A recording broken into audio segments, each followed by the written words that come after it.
What is going on, guys? Bam Deadstroke back here with another video. Just a real quick video here. Spoiler warning for Avengers Endgame. If you didn't see this, I don't know what you're doing. But spoiler warning for Avengers Endgame. I'm gonna wait a couple more seconds here for you to click off of this video if you haven't seen Endgame. Again, if you haven't seen okay, shut up. You've had long enough to click off of it. Okay, so today we're gonna be taking a look at this Deadspin article. I have no knowledge of Deadspin as a website or an article publication or whatever you want to call it.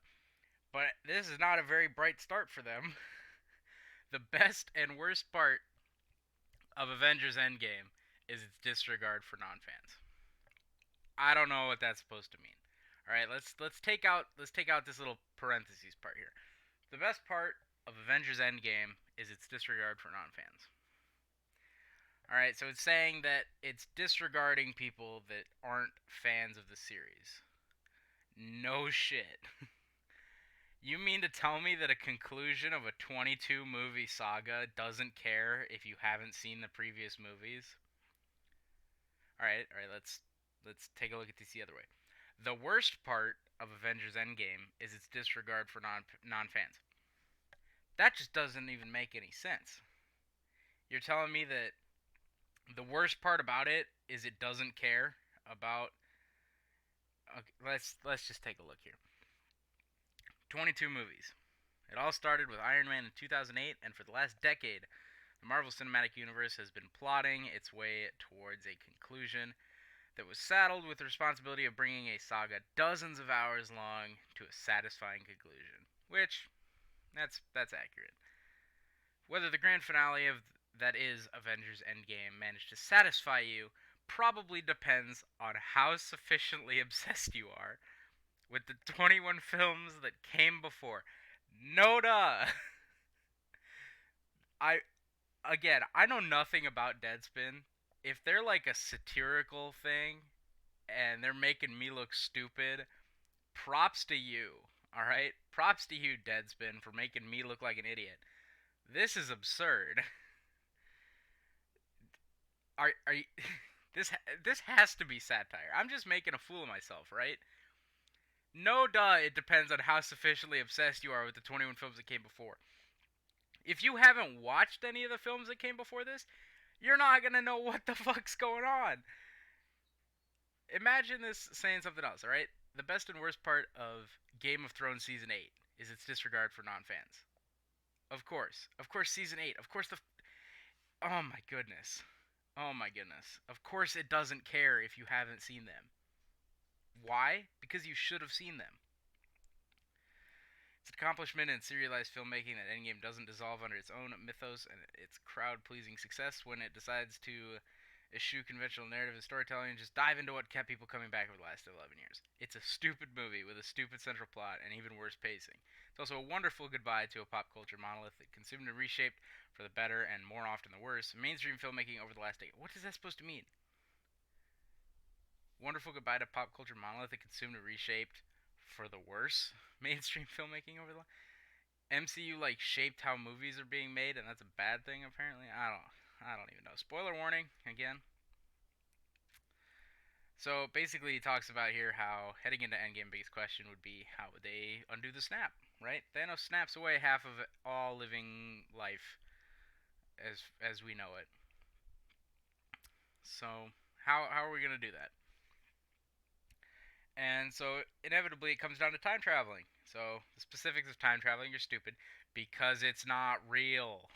Time travel doesn't exist. It's fiction. Why are you writing this? Though the film was at least smart enough to try and head off any prolonged head scratching by making references to other time travel movies. Why is this confusing? Why is this confusing to people? To try and head off any prolonged head scratching. You go back in time. You don't need to be sciencey about it. You just go back in time. It just happens. You just do it. It doesn't matter. It doesn't matter how you do it. You just do it. So by bringing back the Infinity Stones from the past, they create alternate timelines different from the ones we saw in the movies prior to Endgame. The movie mostly avoids falling into paradox spheres and discussions over the meaning of time, which is all anyone can really ask for a film that decides to touch this particular narrative third rail. So basically what they do is they go back in time to previous movies in which the stones are there, so they can steal the stones, bring them back to their time, since Thanos destroyed them, so they're going back in time to get the stones, pre-snap to bring them back, to snap to bring people back, and yeah, it really isn't that hard of a plot to understand. Really, it's not.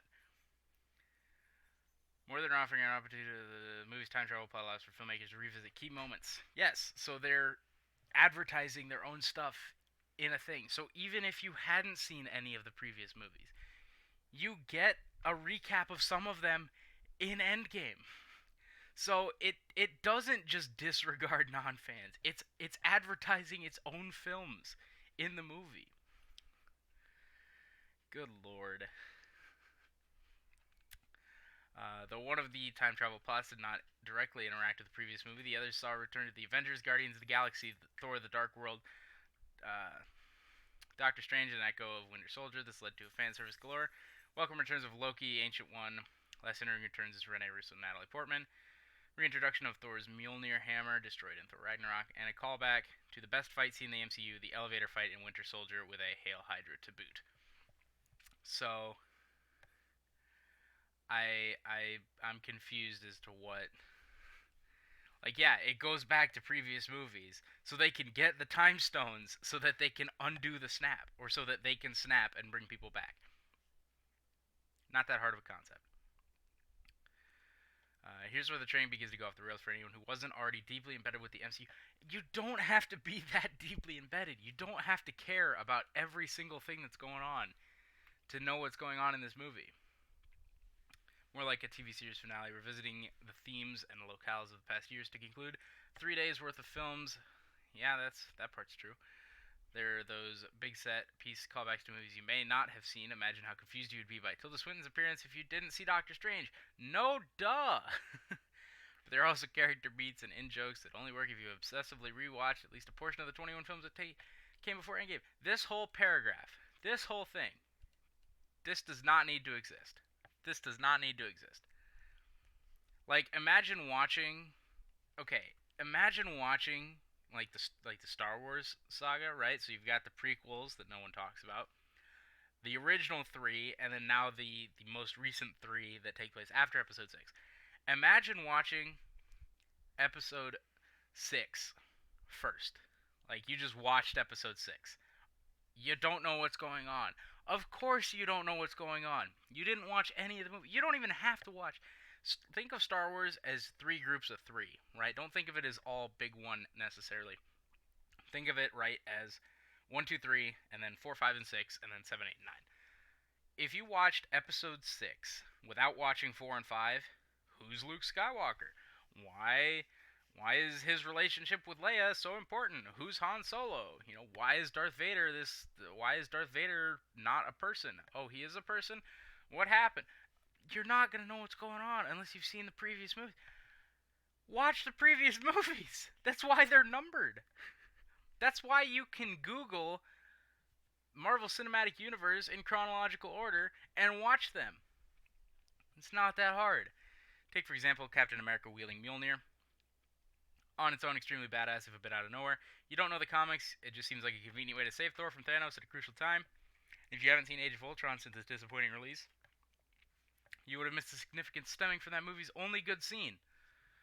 Okay, I'm not going to tell you that that's not the only good scene, right, when all of them try to lift Thor's hammer. But even knowing that Age of Ultron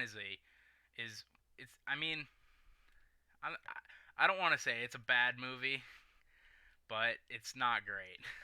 It's not great. Just watch the 4 Avengers movies. Just watch Avengers, Age of Ultron, Infinity War, Endgame, and you'll have some sense. And I'll get to why that's important here in just a second. So he goes off about, like Thor says, "I knew it," when it's a small joke, a reference that won't hamper the enjoyment of one of the most visceral and stunning films in the MCU, but it's one that rewards those who have been paying attention. No shit.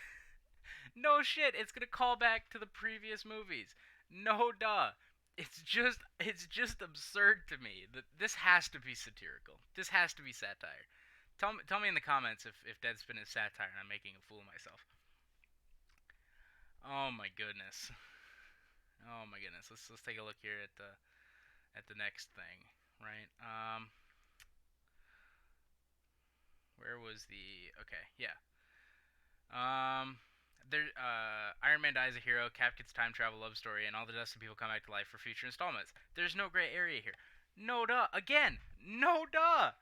It's a concluding movie. There's not supposed to be any gray area. If there's gray area to the conclusion, that means you did it wrong. That means the directors, the filmmakers, the writers, they did it wrong. There's not supposed to be gray area in a concluding movie. And if there is, then it's not your concluding movie. It's not your conclusion. In the MCU, you can move on with more interesting, more diverse group of characters. More diverse. I don't know what that's supposed to mean, but sure, go for it. Group of characters going forward, starting with the Summer Spider-Man Far From Home. These are not things you would miss if you, as two of my friends did, only watched Infinity War recently. So they didn't watch it when it came out. They only watched it recently to prep for Endgame, and you didn't pay much attention to the other MCU films. Oh my lord. Oh my goodness. Oh my. Tell a pretty solid story, quest leading the way to the big battles and tuffs. This has to be satire. But it's a story that would be joining in media res. Russo Brothers could have leaned into making a standalone film that could rope in non-fans. Why would they do that? Why would you rope in non-fans? Not to take a page out of Brie Larson's book, but if you haven't seen the previous movies, Endgame is not for you. If you're a non-fan of the previous movies, or if you saw them and didn't like them, or if you didn't watch them, Endgame's not for you. I'm sorry. It's just not. I don't know if that's what they're going for with this, but if you're not familiar with them, it's not for you. I'm sorry. Instead, they leaned all the way into fan service, giving everything that the most dedicated followers of the Avengers saga could have possibly hoped for. Again, no duh, including two of the original six Avengers dying for the cause and a rousing reintroduction of the dusted superheroes 2 hours in. Yeah, because that's what they're supposed to do. Watch how the Avengers, the Guardians, and the other heroes con an army, the Wizard reinforcements facing off against the alternate timeline Thanos and his horde works because it's so overwhelmingly grandiose.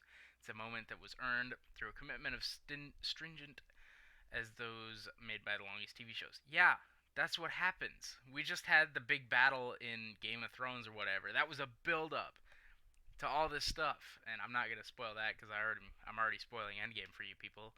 Um, but again, if you didn't pay attention to the spoiler warnings, I can't help you. Um, but yeah, I don't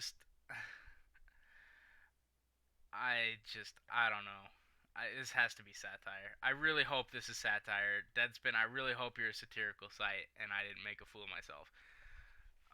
Or that I am making a fool of myself. Because I'd rather make a fool of myself than make a fool of you guys. But this is, of course, they're not going to care. If you haven't seen, like, at least 15 of the previous movies, they shouldn't care.